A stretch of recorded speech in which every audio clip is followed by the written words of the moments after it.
Хираньякашипу, неуязвимого даже для громовой стрелы царя Индры. Страдая от того, что его поймали, Хираньякашипу дергался во все стороны, но Господь Нрисимхадева положил его к себе на бедра и в дверях зала собраний своими ногтями играючи разорвал демона на части. Итак, это один из самых славных моментов во всем Шримад Бхагаватам. And one which the devotees who know the Bhagavatam, as they read through again and again, reading Bhagavatam again and again, one which they're just waiting for and with great expectation. И преданные, которые постоянно снова и снова перечитывают Шримад Бхагаватам, ждут того момента, когда вновь начнут читать этот раздел. Yes, for the devotees, when the Lord kills some terrible demon, that is very ecstatic. Когда преданные слышат о том, как Господь убивает какого-нибудь могущественного демона, они погружаются в полный экстаз.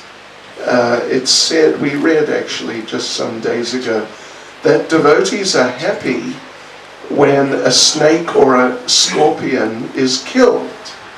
Какое-то время назад мы читали о том, что преданные счастливы, когда убивают скорпиона или змею. Because those types of creatures, they are just completely overpowered with envy. Потому что эти живые существа находятся полностью под влиянием зависти. They are simply what? Just saturated with envy or just oozing with envy. Они просто пропитаны завистью и источают из себя зависть. And really they hardly have any other qualities other than envy. Но вряд ли у них вообще есть какие-то еще качества, кроме зависти. And there's only one other type of living entity who is worse than a snake or a scorpion. Есть лишь один тип живых существ, которые хуже, чем змеи и скорпионы. And what is that? И кто это? It's human beings. Это люди. Not all living beings, but particularly those who are really in that demoniac, extremely materialistic mood. Не все люди, но те, кто находится в этом демоничном, неимоверно материалистичном настроении. We don't see any other living entity systematically keeping basically entire species captive and just killing them just to eat. Мы не найдем живых существ, которые просто ради еды ловят и убивают других живых существ. There are no free cows.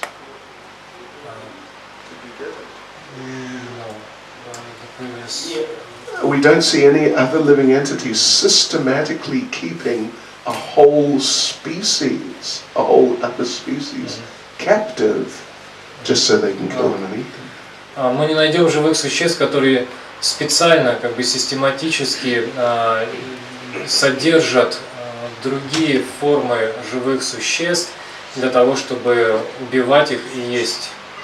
Of course, many animals are carnivorous and they kill other animals every day. Конечно, есть множество хищников, которые каждый день убивают других животных.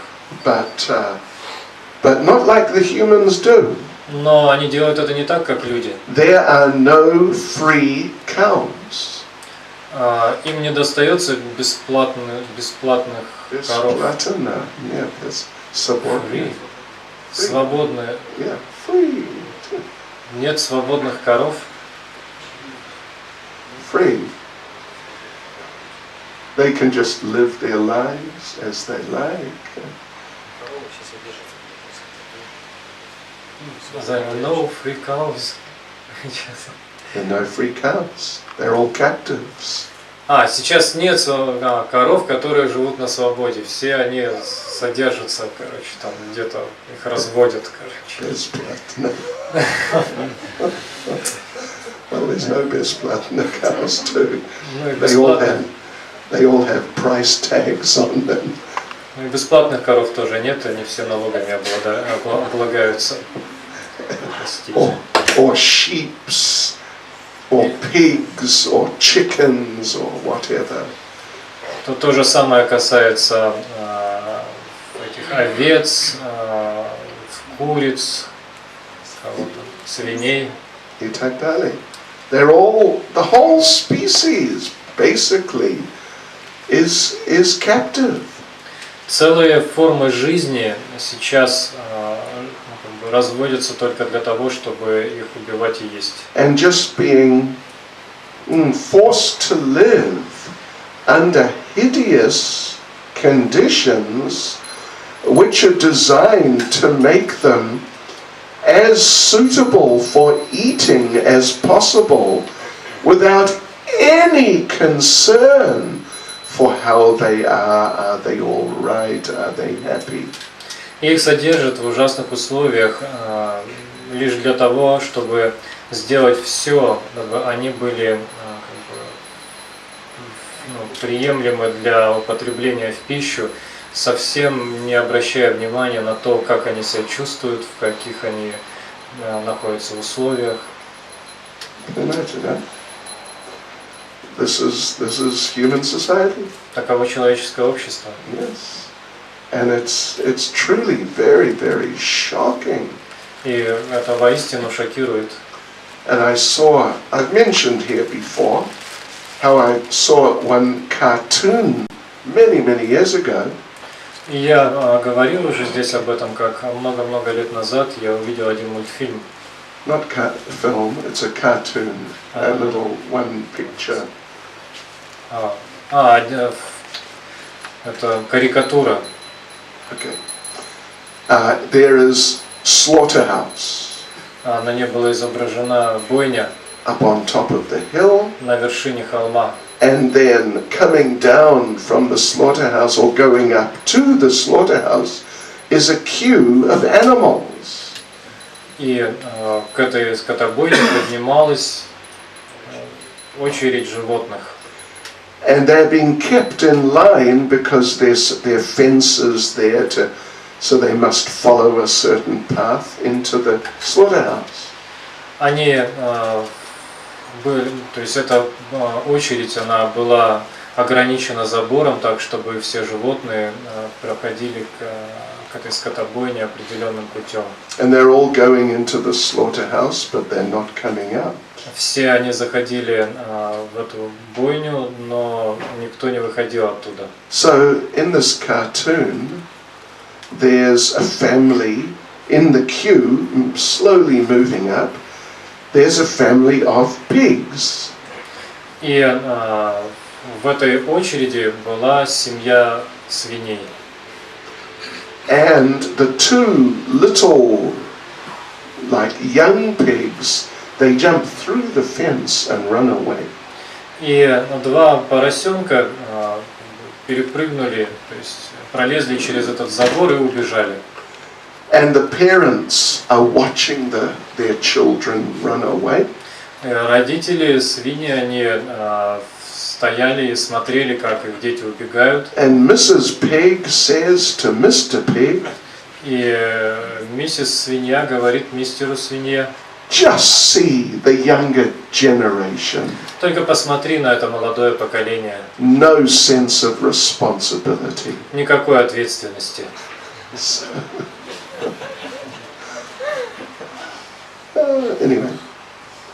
Anyway, Hiranyakashipu, he's just first-class demon. In fact, he probably is actually the best.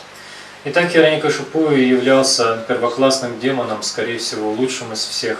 Prahlad Maharaj refers to him as Asurya Varya, means the very best of the demons.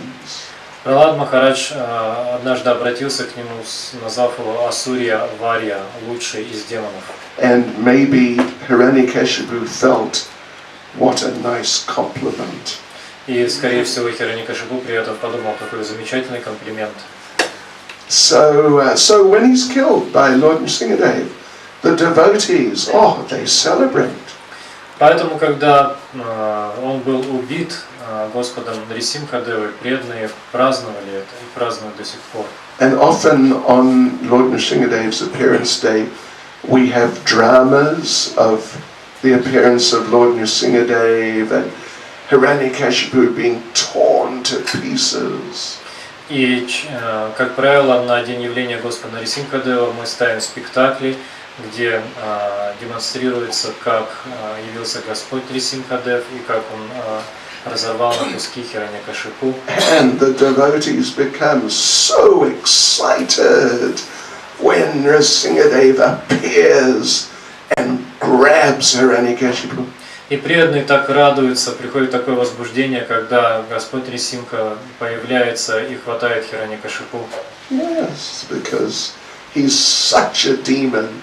And when such terrible demons are killed by the Lord, for the devotees, it's a very happy occasion. Потому что он такой демон, и когда такие демоны, таких демонов убивает Господь, для преданных это особое событие. And on top of that, the devotees know that this is good for the demon. Более того, преданные знают, что это хорошо для самого демона. In fact, this is the only way that the demon can get some benefit in his life.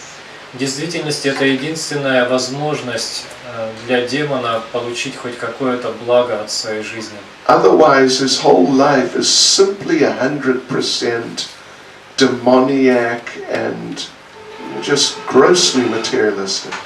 Iначе вся его жизнь на 100% демонична и погружена в грубый материализм. Yes. So at least they're killed by the Lord, then they may get liberated. По крайней мере, если их убивает Господь, они могут достичь освобождения. Shri Shri Nitai Nimai Sundar Ki. Shri Shri Nitai Nimai Sundar Ki. Shri Shri Nitai Nimai Sundar Ki. I remember many years ago, we were in Novosibirsk on Lord Nrsingadev's appearance day. Я помню, много лет назад мы были в Новосибирске в день явления Господа Нрисимхадева. And they had a drama. И они там поставили спектакль. Very dramatic drama. Очень драматичный спектакль. And one elderly lady devotee was Lord Nrsingadev. И одна очень пожилая матаджи играла Господа A Нрисимхадева. real saintly old lady. Это была очень святая пожилая матаджи. So she came out of the pillar Она вышла из колонны and froze. и замерзла.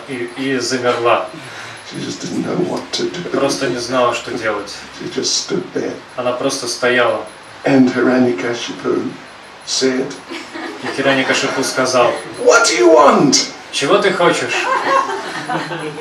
She was frozen. Но она стояла как вкопанная. And he said again, "What do you want?" И он снова сказал: чего ты хочешь? What do you want? Чего ж ты хочешь? Frozen.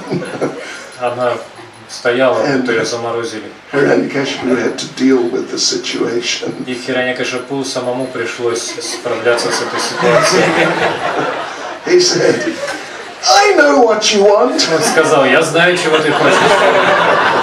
And he walked over and he grabbed Nrsingadev by the arm И он схватил Нрисимхадева за руку and took Nrsingadev and sat him on the throne подвел его к трону, посадил на трон, and then laid across the lap of потом лег Nrsingadev ему на колени and started waving his arms. и начал махать руками. But Nrsingadev was still frozen Но Нрисимхадев был все еще заморожен. and he had to grab the arms of Nrsingadev and get her to Ему пришлось схватить Нисикадева за руки и сымитировать собственное убийство.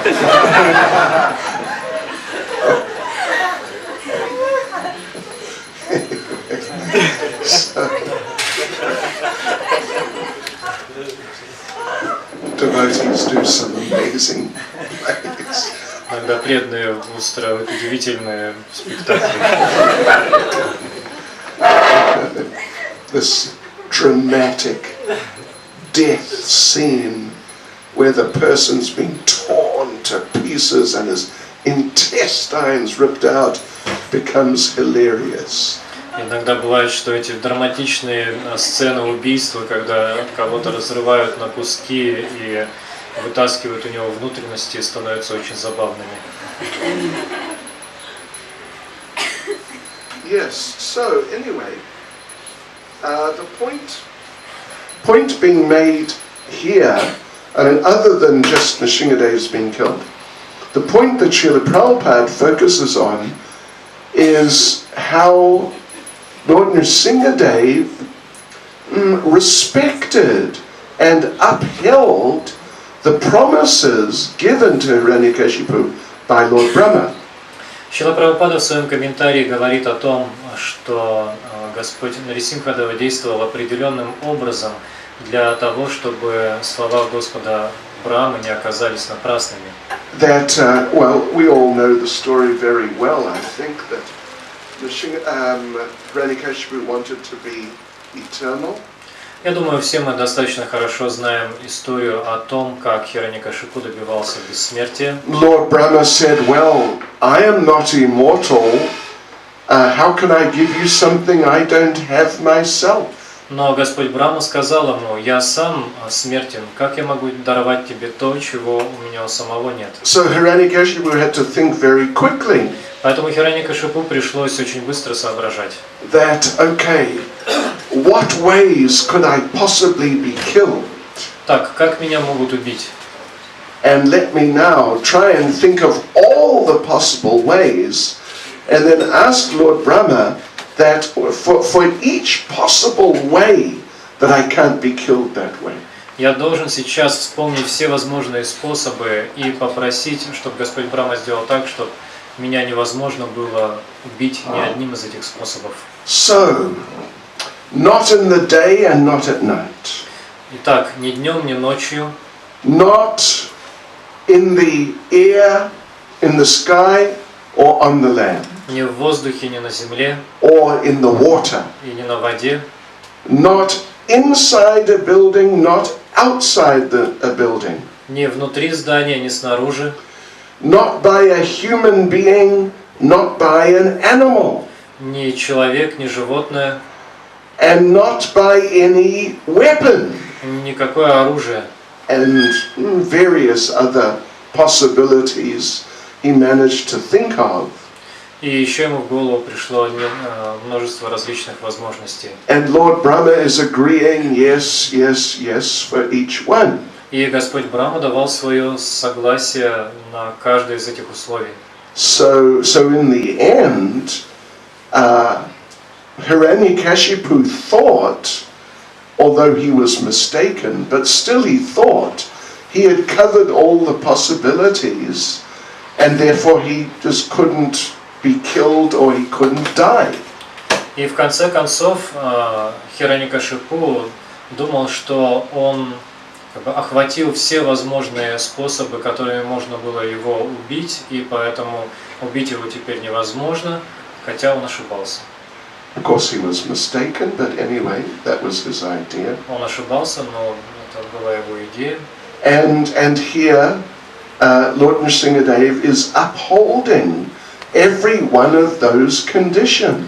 И здесь Господь Нрисимхадева поддерживает каждое из этих условий. Because Lord Brahma is his devotee, and if his devotee promises something, the Lord feels that the devotee's words should not go in vain. Поскольку Брахма является его преданным, Господь следит за тем, чтобы слова его преданного никогда не были напрасными. So, of course, we should also note that a little later on in the Bhagavatam, some chapter or something later, the Lord Nrsingadev expresses to Lord Brahma that, I really do not appreciate these boons you've given, Hiranyakashipu, and you just make sure you don't give these types of boons again. Однако мы должны также отметить, что где-то в следующей главе Господь Нрисимхадев выразит свое неудовольствие тем, что Брахма даровал Хираньякашипу такие благословения и попросит Брахму больше никогда никому такие благословения не давать. He chastises Brahma. Он отчитает Брахму. But still, so it is not that Lord Nrsingadev is thinking, yes, very nice, my devotee gave wonderful blessings, I'm very happy to uphold them. То есть не нужно думать, что Господь Нрисимхадева рад, он думает, что вот мой преданный дал эти прекрасные благословения, и я счастлив поддержать эти благословения. No, Lord Nrsingadev did not appreciate those blessings, and he took it that Lord Brahma had been irresponsible. Нет, Господь Нрисимхадева не был доволен этими благословениями Брахмы и посчитал, что Брахма повел себя безответственно. But still he upheld all those blessings. Однако же он все-таки поддержал все эти благословения. And he did not say that these are just nonsense blessings, and I'm just going to ignore them because they're just stupid. Он не сказал, что это просто глупые, вздорные благословения, и поэтому я их просто проигнорирую. So, the Supreme Personality of Godhead, his connections with his devotees are very deep. Связь Верховной Личности Бога с Его преданными очень глубока. And yesterday, I think, was it, one devotee asked, what does it mean to take shelter, to take shelter? И вчера, по-моему, кто-то из преданных спросил, что значит принять прибежище. And we tried to explain from the point of view of the devotee, what does it mean? What does the devotee do? And what does it mean for the devotee to take shelter? И мы попытались объяснить, что для преданного значит принять прибежище, что это с его точки зрения. But on the other hand, there is the other side is that the Lord gives shelter. Но с другой стороны, нужно также сказать о том, что Господь дает прибежище. So what does it mean? What is involved when the Lord gives shelter? Что же это значит, что включает в себя вот это прибежище, которое дает нам Господь? Well, there are different elements in the Lord giving shelter. Есть разные элементы в том, как Господь дает прибежище. And this is one of them here. И об одном из них говорится здесь. That if the devotee promises someone something, then the Lord upholds that promise. Если преданный кому-то что-то обещает, то Господь поддерживает это обещание. The Lord protects the word of the devotees. Господь защищает слова преданных. Now, of course, this is most particularly for the very elevated devotees, like Lord Brahma. Конечно, это относится к наиболее возвышенным преданным, таким как Господь Брахма. But it also, to a more limited extent, it applies to the devotees. Но в меньшей степени это также применимо и к обычным преданным. So, for example, sometimes we tell the devotees, be careful what you desire. Например, иногда мы говорим преданным, будьте осторожны со своими желаниями. Because if you desire something, Krishna may fulfill your desire. Потому что если вы чего-то желаете, Кришна может выполнить это желание. And if you desire the wrong thing, you may get the wrong thing. И если вы желаете чего-то плохого, вы можете получить это. So not always that Krishna does that, but definitely sometimes he does. Не то чтобы Кришна всегда это делает, но иногда он так поступает. So in different ways, Krishna gives shelter and helps the devotees. Разнообразными способами Кришна дает прибежище и помогает преданным. For example, in the second chapter of the first canto, например, во второй главе первой песни Shishusho Shadadanasya Vasudeva Kataruche Syan Mahatsevaya Vipra Punyatirtha Nishevanat, that by serving those devotees who are completely freed from vice, great service is done. говорится, что благодаря служению тем преданным, которые полностью свободны от греха, мы совершаем великое служение. By that service, one gains an affinity for hearing the messages of Vasudeva. Благодаря такому служению человек развивает в себе привязанность к слушанию послания Васудевы. And you might wonder, how is it that you serve the devotees, but then the result you get is that somehow you become attracted to hearing about Krishna? И нас может удивлять, как это так, мы служим преданным, а результатом является то, что мы развиваем привязанность к слушанию о Кришне. But like you can understand, if you are hungry and you eat food, you will feel satisfied, your hunger will go. Когда мы испытываем голод и начинаем есть, то мы чувствуем удовлетворение, и голод проходит. Or if you take part in a big kirtan, или если вы принимаете участие в большом киртане, you become very ecstatic. вы погружаетесь в экстаз. We can connect up the activity with the result of the activity. То есть в этих случаях можно связать деятельность с результатом деятельности. But how do you connect up serving the devotees with becoming attracted to hearing about Krishna?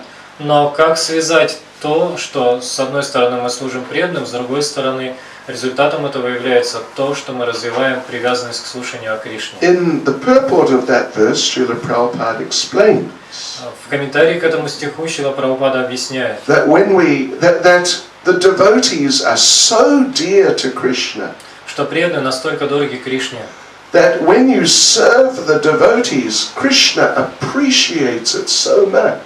Что когда вы служите преданным, Кришна настолько ценит это. And Krishna feels, I want to do something for you. Что начинает испытывать желание сделать что-то для нас. I want to really do something nice for you. What is some wonderful thing I can give you to express my appreciation? Я хочу сделать для тебя что-то прекрасное. Что самое лучшее, что я могу сделать для тебя, чтобы выразить свою признательность? And people might think, materialistic people might think, yes, you know, God wants to do something nice for me and help me. He should give me some money. Материалист, конечно, подумает, если Господь хочет сделать для меня что-то хорошее, помочь мне, Он должен дать мне денег. Yeah. Give me new motor car. Или новую машину. BMW. BMW. Big money wasted. Большая потеря денег. Or something like that. Или что-то подобное. Give me a better job. Дай мне лучшую работу. But actually, Krishna, when Krishna feels in this context that he really wants to express his appreciation and help you in a wonderful way, he gives you an attraction for hearing about him. Но в действительности, в данном контексте, когда Кришна ценит то, что вы делаете, и хочет сделать для вас что-то прекрасное, как-то помочь вам, Он дает вам желание слушать о Нем. And then he goes on in the following verses to say that Sutta Goswami is speaking, he says that when the Lord sees that now you really have an attraction to hearing about him and you're relishing hearing about him, then he gives you something else. И дальше, в следующих стихах, Сутта Госвами говорит, что когда Господь видит, что у вас есть это желание и привязанность к слушанию о нем, Он дает вам нечто больше, еще большее. Then he cleanses desire for material enjoyment from the heart of the devotee who has developed the urge to hear about him. Он очищает сердце преданного, в котором развилось стремление слушать о нем от материальных желаний. So first of all, he becomes pleased when you serve the devotees. Итак, сначала Господь становится удовлетворен тем, что вы служите преданным. He gives you an attraction for hearing about him. Он дает вам в результате этого привязанность к слушанию о нем. And if you work on that and you really develop that attraction, so now you love hearing about him. И если вы работаете над этим, вы развиваете эту привязанность, и у вас появляется очень сильная любовь к тому, чтобы слушать о нем, Then he becomes happy with you again. то он опять становится счастлив и удовлетворен вами. And he takes away all your nonsense material desires. И забирает все ваши вздорные материальные желания. This is the shelter of the Lord. Таково прибежище Господа. Because after all, I think we all know what material desire means. Потому что, в конце концов, я думаю, все мы имеем представление о том, что такое материальные желания, что они значат. And I think we all know by now how destructive material desire can be for our Krishna consciousness. Я думаю, сейчас мы уже все понимаем, насколько разрушительны могут быть материальные желания для нашего сознания Кришны. It can just ruin your Krishna consciousness and just throw you back into material life, and then you can end up being finished. Они могут просто разрушить ваше сознание Кришны, бросить вас обратно в материальную жизнь, и так вам придет конец. As I think we mentioned, Prahlad Maharaj prays to Lord Nrsimhadev. Я думаю, мы уже говорили об этой молитве, которую Прахлад Махарадж возносит Господу Нарисимхадеву. That was here, wasn't it? Yeah. Om Namo Bhagavate Narasimhaya Nanastejas Tejase Avir Avir Bhava Vajranaka Vajra Damstra Karmashayan Randaya Randaya Tamagrasa Grasa Om Swaha Abhayam Abhayam Atmani Bhuyishta Oshon. Oh my dear Lord Nrsimhadev, source of all power. О, дорогой Господь Нрисимхадев, источник всего могущества, please destroy my demon-like desires for fruitive activity in this material world. пожалуйста, уничтожь мои демонические желания заниматься деятельностью ради ее плодов в материальном мире. And as we mentioned, we do not find Prahlad Maharaj praying, please save my body, save me from being killed by my father. И как мы уже говорили, мы нигде не найдем молитву, в которой Прахлад Махарадж обращался бы к Господу Нарисимхой с просьбой защитить его от его отца и убить его демонического отца. He doesn't seem to really care about that. Ему, похоже, вообще до этого нет никакого дела. And of course a devotee knows death is inevitable. И, несомненно, преданный знает, что смерть неизбежна. It may come today, it may come in 20 years or 50 years. Она может прийти сегодня или через 20 лет, или даже через 50. But it's definitely going to come. Но она обязательно придет. So the point in regard to death is not how can I avoid it somehow, but the point is how can I meet death when it comes and deal with it successfully in Krishna consciousness. Поэтому дело не в том, чтобы каким-то образом избежать смерти, а в том, чтобы встретить ее в сознании Кришны, будучи подготовленным к ней. Да? And but if material desire comes up and I really become attracted to enjoying material life, Но если у меня возникнут материальные желания, и я буду действительно привязан к материальной жизни, some nice illicit sex, к какому-нибудь приятному незаконному сексу, some nice intoxication, каким-нибудь приятным интоксикациям, and all these things, and I actually become focused on these things and involved in these things, если я сосредоточусь на этих вещах и буду заниматься ими, then who knows what will happen? то кто знает, что произойдет. It's extremely unlikely you'll go back to Godhead. И очень сомнительно, что в этом случае вы отправитесь назад домой обратно к Богу. And you may take some sort of strange birth and lose the opportunity for Krishna consciousness for many lifetimes. В этом случае можно принять какое-нибудь странное рождение и потерять возможность практиковать сознание Кришны на протяжении множества жизней. So this prayer of Prahlad Maharaj, please protect me from my demon-like material desires, is a very valuable prayer for the devotees. Поэтому эта молитва Прахлады Махараджа, в которой он просит Господа Нарисимхадеву избавить его от демонических материальных желаний, очень ценна для преданных. So this is also a type of shelter, a type of protection which the Lord gives to help the devotee. Это тоже своего рода прибежище, своего рода защита, которую Господь дает своим преданным. That the devotee, if the devotee is nicely engaged in devotional service, then he or she finds they forget about material desire. Поэтому, если преданные или преданные надлежащим образом заняты в преданном служении, то в какой-то момент они обнаруживают, что просто забыли о своих материальных желаниях. Not just that one becomes very strong spiritually. Дело не в том, что человек становится очень сильным духовно. And here comes some material desire. И вот приходит какое-то материальное желание. Some illicit sex life.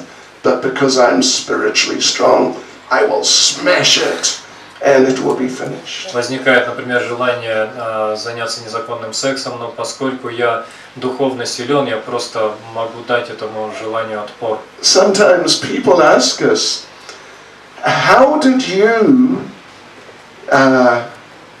overcome, like, the desire to eat meat? Иногда люди задают вопрос, а как вам удалось преодолеть желание есть мясо? How did you give it up? Как вы оставили? And sometimes we answer that actually I didn't exactly give up the desire to eat meat. Иногда мы отвечаем, что в действительности это не я оставил желание есть мясо. It gave up me. Это желание оставило меня. I woke up one morning and the desire was gone. I just wasn't interested.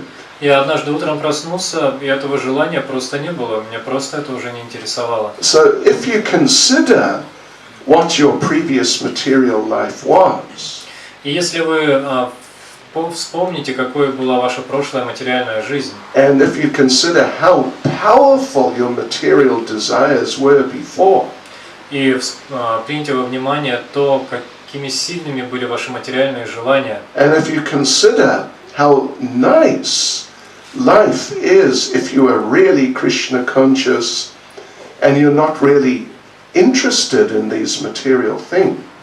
и увидите, насколько прекрасна жизнь в сознании Кришны, когда вы вообще не заинтересованы в этих материальных вещах. Then understand this is Krishna's mercy. То вы должны понять, что это и есть милость Кришны. As explained there in the second chapter of the first canto, Как объясняется во 2 главе 1 песни. he just takes away those material desires. Кришна просто забирает эти материальные желания. So this then is another type of shelter or protection or special mercy that Krishna gives to his devotees. Это еще один вид особой милости, прибежища и защиты, которую Кришна дает своим преданным. And then also Krishna in the 10th chapter of Bhagavad Gita, well, he mentions another one. А также в 10 главе Бхагавад-гиты Кришна говорит еще одной. I mean, it's related. То есть есть определенное отношение к данной теме. Yeah, that Krishna says, Tesham satata yuktanam bhajatam priti purvakam dadami buddhi yogantam yena mam upiyanti te. To those who are constantly devoted to serving me with love, Тем, кто постоянно служит мне с любовью и преданностью, I give the understanding by which they can come to me. я даю разум, с помощью которого они могут прийти ко мне. And then the following verse there, И в следующем стихе 10:11, что это, пожалуйста? Any Bhakti Shastris here? Бхакти-шастри есть. Tesham evan kamparatam aham ajnana jam tamaha nashayami atma bhavasto jnana deepena basvata, something like that. Krishna says, you got it then? Okay. To show them special mercy. Дабы оказать им особую милость, I, dwelling in their hearts, я, находящийся в их сердцах, destroy with the shining lamp of knowledge the darkness born of ignorance. светочем знания уничтожаю тьму, порожденную невежеством.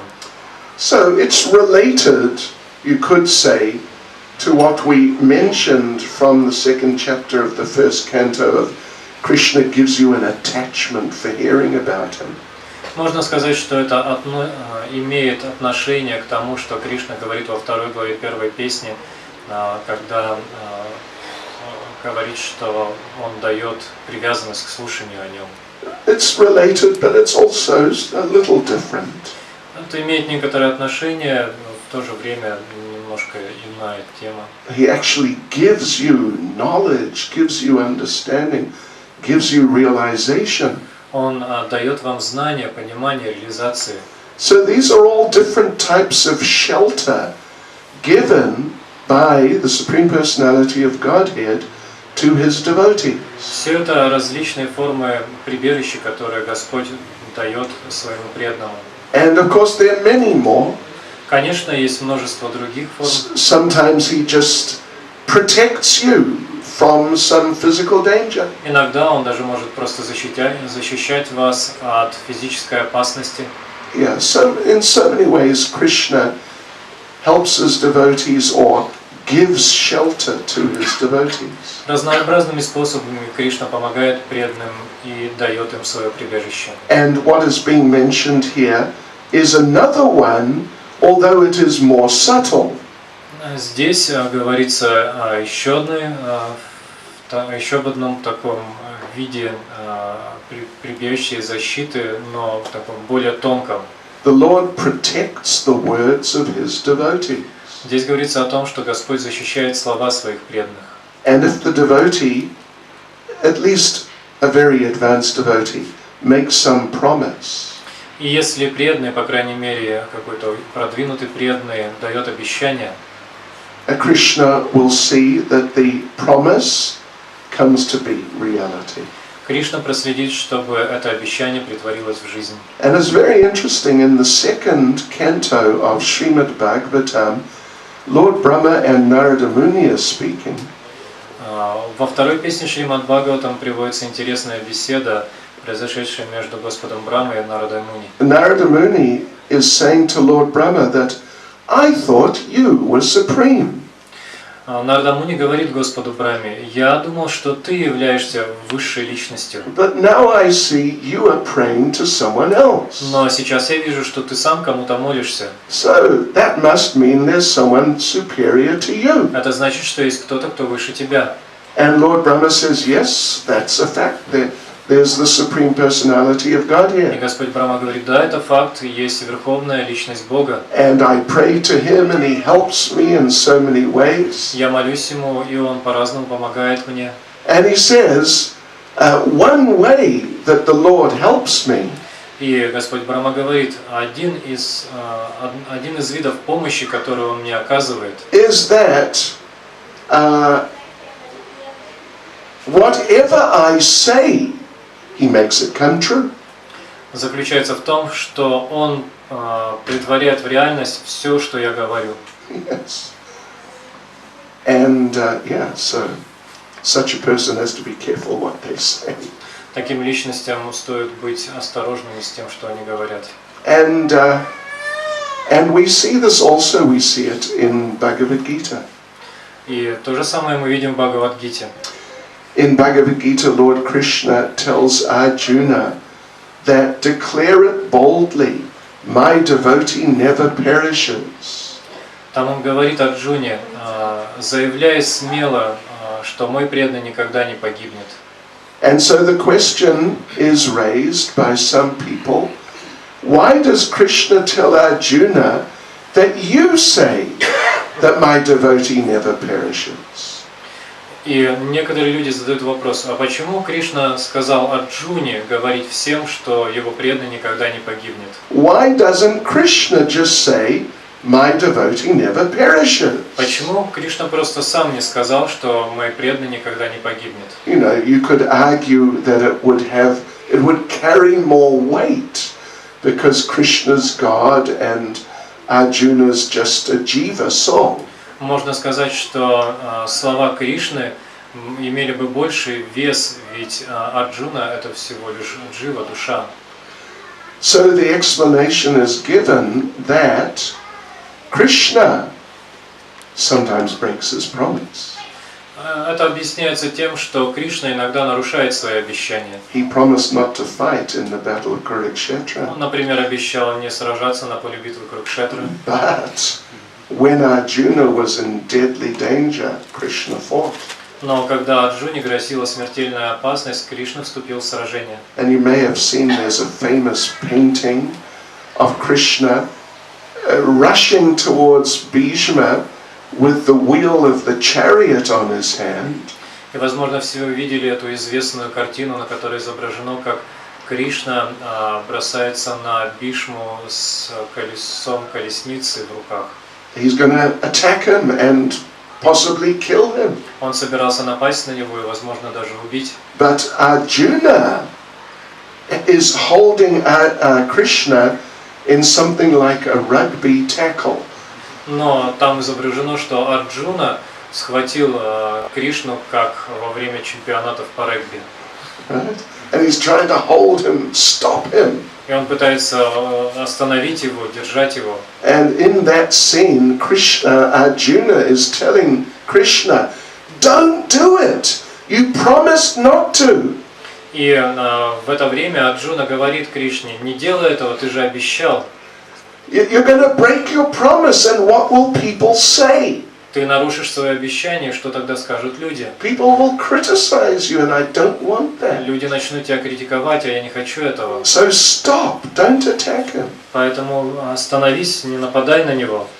So anyway, it happens from time to time that Krishna breaks his promise. Время от времени случается, что Кришна нарушает свои обещания. If upholding his promise will be bad for his devotee, he will break his promise. Если следование его обещанию будет неблагоприятно для его преданных, то он может нарушить это обещание. But he always upholds and protects the promises of his great devotees. Но он всегда поддерживает и защищает обещания своих великих преданных. Even if he doesn't agree with them. Даже если он с ними не согласен. Even if he thinks it's the wrong promise. Даже если он считает, что это неправильное обещание. But still he makes it come true.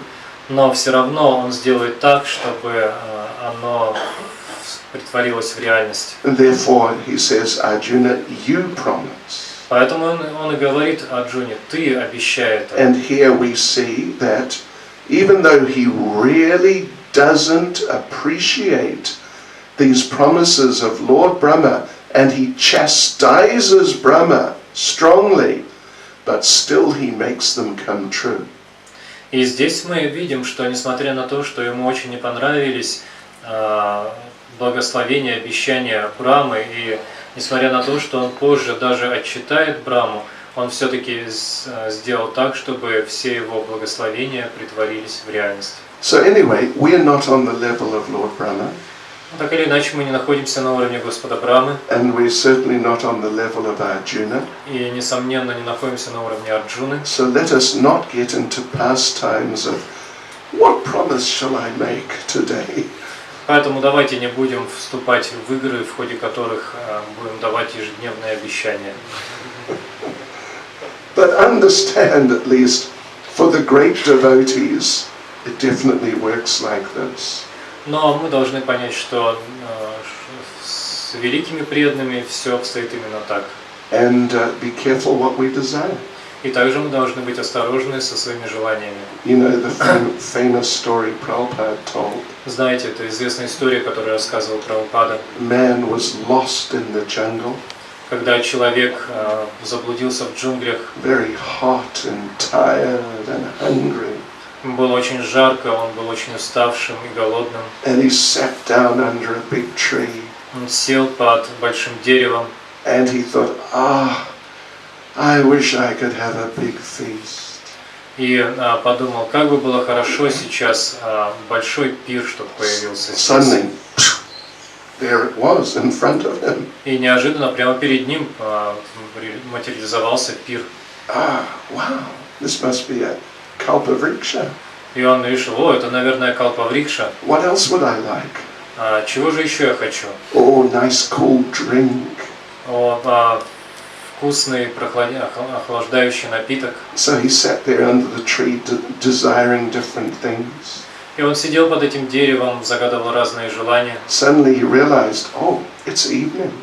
И тут он вдруг увидел, что наступил вечер. The tigers come out in the evening. А по вечерам на охоту выходят тигры. And a tiger came around the tree and ate him. И тут из-за дерева вышел тигр и съел его. So be careful what you desire. Поэтому будьте осторожны с тем, что вы желаете. Hare Krishna. Hare Krishna. Any comment or question? Будут какие-нибудь комментарии или вопросы? Yes? Да?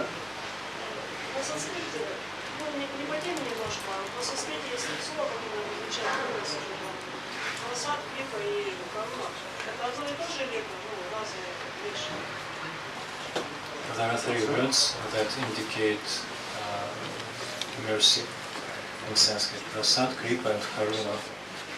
Do they indicate the same thing or something different? There's some subtle differences. Есть некоторая тонкая разница.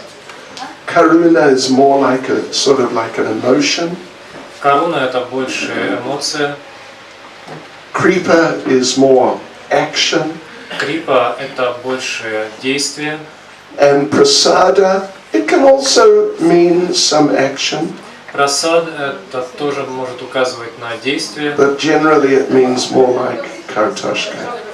Но в основном это указывает на нечто вроде картошки, Which has been offered to Krishna. которая была предложена Кришне.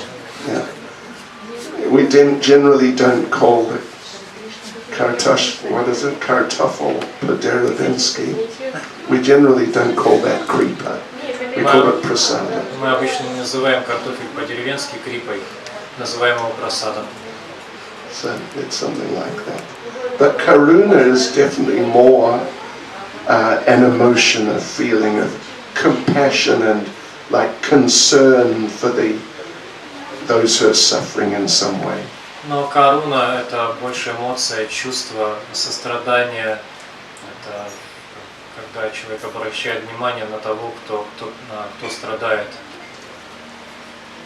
Yes, Nityananda Prabhu. Вот здесь говорится, что Господь или Симхадева, Он разрывает материальные желания своих преданных. И в этот момент также есть, что преданный сам должен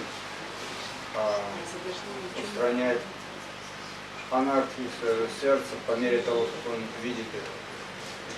Где вот эта тонкая грань, где преданный просто полагается на Господа, что Господь уберет это. И до какой степени, и где, до какой степени он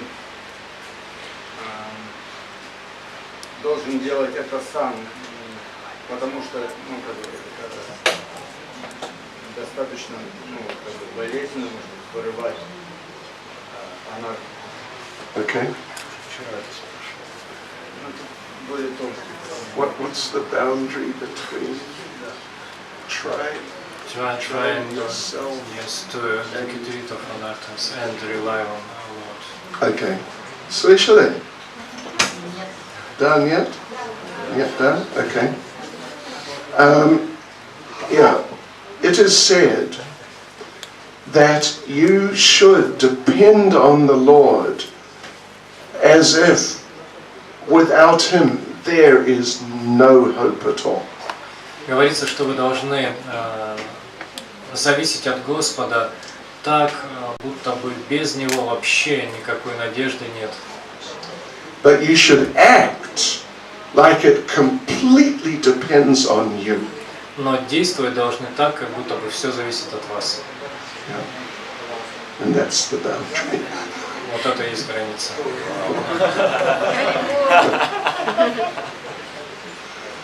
Игорь, давайте. Вы говорили, что Господь неоднократно говорили, что Он очень гневался на Браму за такое благословение, которое Он дал на рисунке. Ой, Хираньякашипу. Вот. Ну так как эта лила, она играется и в других эпохах, в других вселенных, так же как вот Бхагавад-гиту мы знаем, как Гитамриту, который играется в другую жизнь. И так как и даже травинка не шелохнется без воли Господа, а великий преданный, как Брахма, давая такие обещания, он, естественно, через Параматму должен был согласовать с Господом. Если бы он не дал, то и лила бы так не получилось. И так как Хираньякашипу, он был великая и очень хитрая личность, то почему-то он не добавил всего два слова. Ну и получилось и днем, и ночью, и утром, и вечером. То есть всего два слова. И лила бы по-другому. Так вот у меня вопрос. Гнев Господа на Браму, это была лила в лиле? Ведь Господь сам придумал такие игры и разнообразие их осуществляет за счет своих преданных, наслаждается как сам ими и так же преданно наслаждается этими играми. Is Brahma, I mean, the Lord's anger towards Brahma, dissatisfaction, just a lila? Yes. It is to teach us. Это сделано для того, чтобы обучить нас. Because Lord Brahma, he is great personality.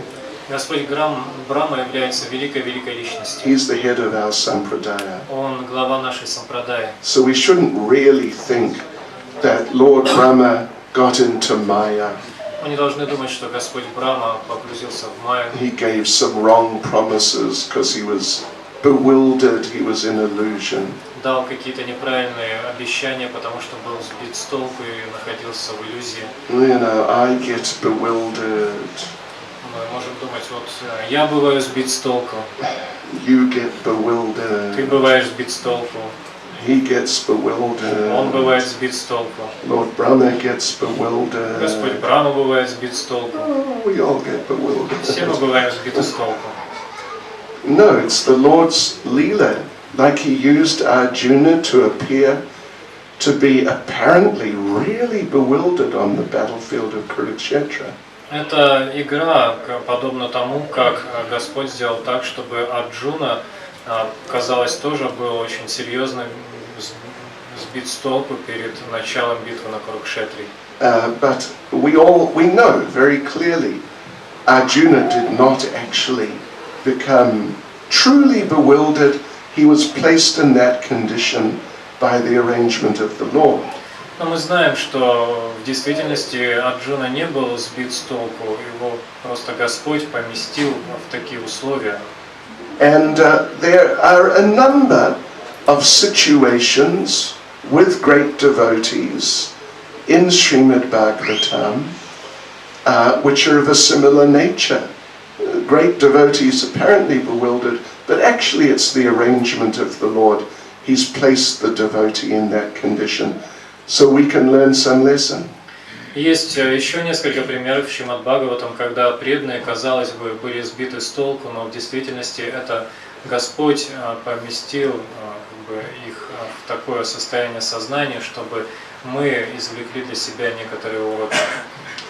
Lord Brahma stealing the cowherd boys is a similar, same situation.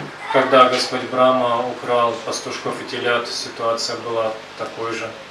And Maharaj Yudhisthira becoming bewildered after the battle of Kurukshetra. Когда Махарадж Парикшит был сбит с толку после битвы, Юдхиштира был сбит с толку после битвы на Курукшетре. These are special arrangements of the Lord with His exalted devotees. Все это особое устроение Господа в Его отношениях с Его возвышенными преданными. Is that okay? Хорошо? Хорошо? Yes, Satyananda. А вы говорили о том, что чтобы у нас развивалось желание слушать о Господе, мы должны служить Его преданным. Я хотел спросить о том, какие есть аспекты служения преданным. Это является непосредственное просто служение, кормить их, там, поить или еще какое-то служение заниматься, или есть еще какие-то аспекты?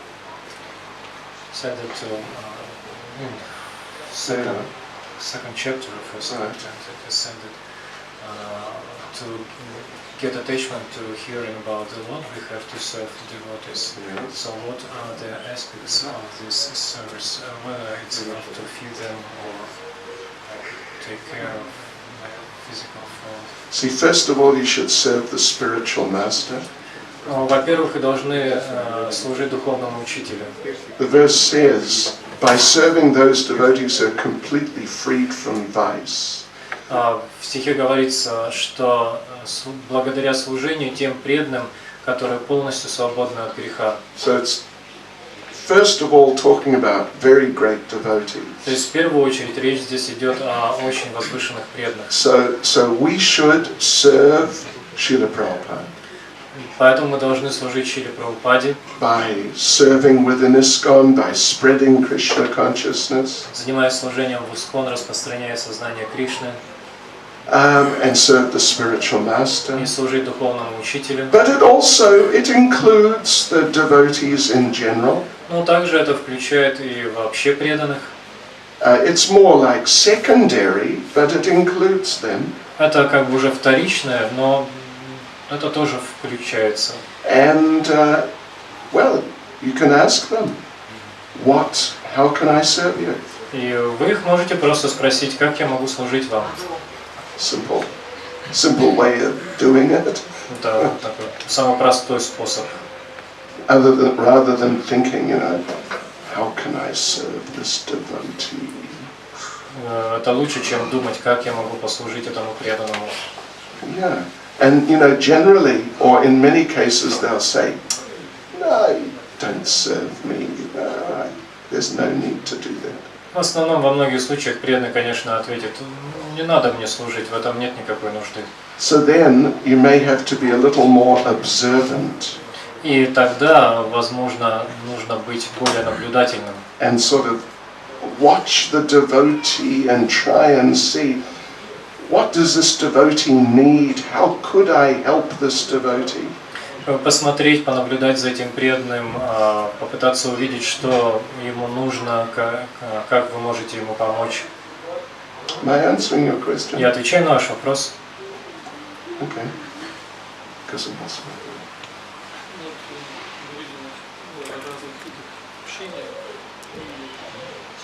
Также сказали, что важно, не важно, упоминали о том, чтобы ходить на шинобари, с местным преданным общение получить шинобари, так ли это важно, или когда уже там посвящение получаешь, через какое-то время это уже не обязательно в практику все включать, или это стоит продолжать, это важно и практиковать это общение. Attend Bhagavatam when it is given by local devotees. Да, конечно.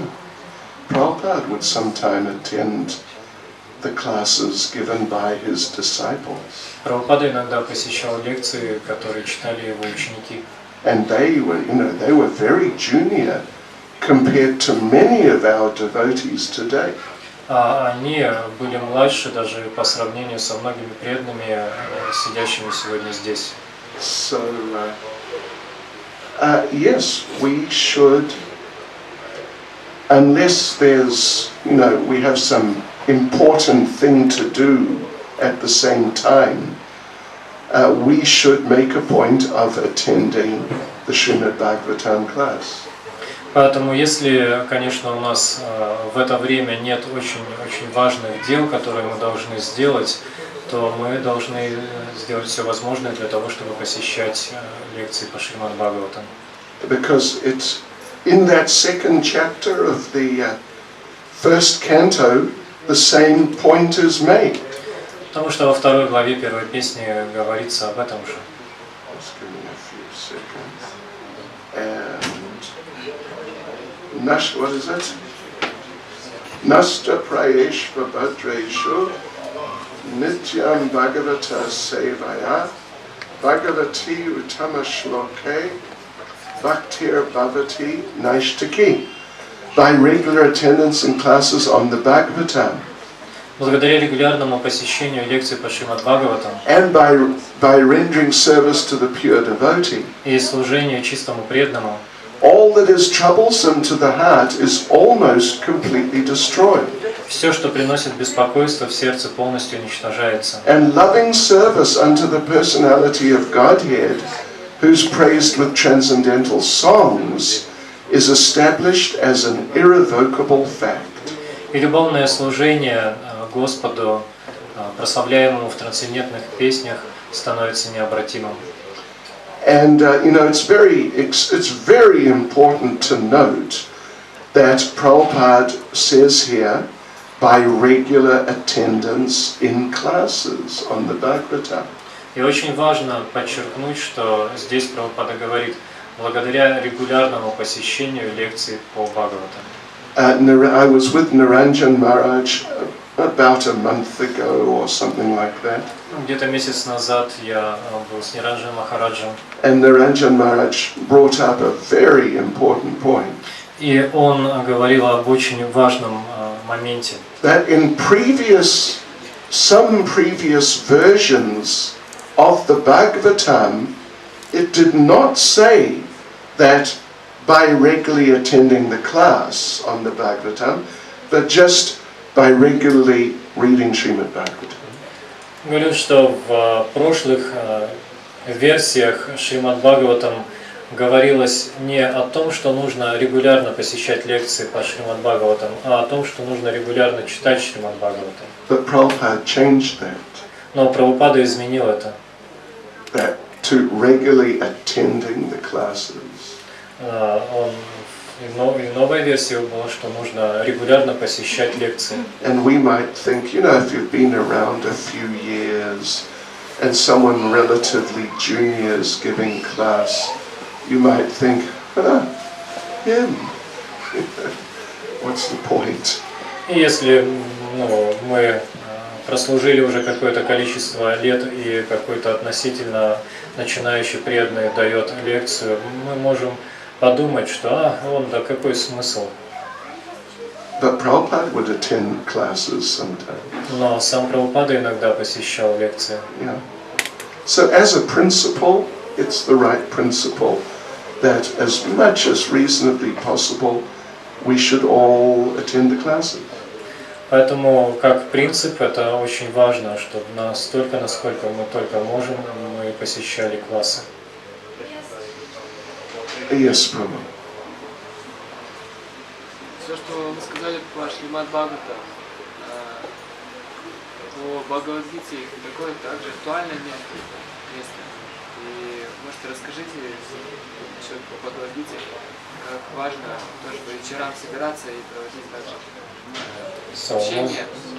Is it of the same value together in the evening and to discuss Bhagavad Gita? Basically, Bhagavatam is higher level, but Bhagavad Gita is also very high level. В Бхагаватам, конечно, выше уровня, но Бхагавад-гита это тоже очень высокий уровень. And Prabhupada made our ISKCON program Bhagavatam in the morning, Bhagavad Gita in the evening. Шрила Прабхупада установил такой закон в ИСККОН, что утром читается Бхагаватам, а вечером Бхагавад-гита. This is our ISKCON sandwich. Это наш исконовский сэндвич. The morning program, including the Bhagavatam class, is the bottom piece, you know, the bread at the bottom. Утренняя программа, включая класс по Шримад Бхагаватам, это нижний кусок хлеба. Then your service during the day, that's like the filling. Затем ваше служение на протяжении дня это как начинка. And then the evening program with Bhagavad Gita, it's like the top piece of bread. А вечерняя программа, включая лекцию по Бхагавад-гите, это верхний кусок хлеба. And if you don't have the top piece of bread, the filling may fall out. И если нет верхнего куска хлеба, то начинка может рассыпаться. If you don't have the bottom piece of bread, well, you're completely finished. А если у вас нет нижнего куска хлеба, то сэндвичу вашему конец. And of course you've got to have the filling, means your service during the day. И, конечно, у вас должна быть начинка, то есть в течение дня нужно заниматься служением. Because just to eat the bread, you know. Потому что просто есть хлеб. I mean, it may be okay, but it's not the same as nice sandwich with a nice filling. Конечно, это неплохо, но это не то же самое, что вкусный сэндвич с хорошей начинкой. So this is our ISKCON sandwich. Таков наш исконовский сэндвич. Давайте. Делай это. Очень вкусно. Шрила Прабхупада ки.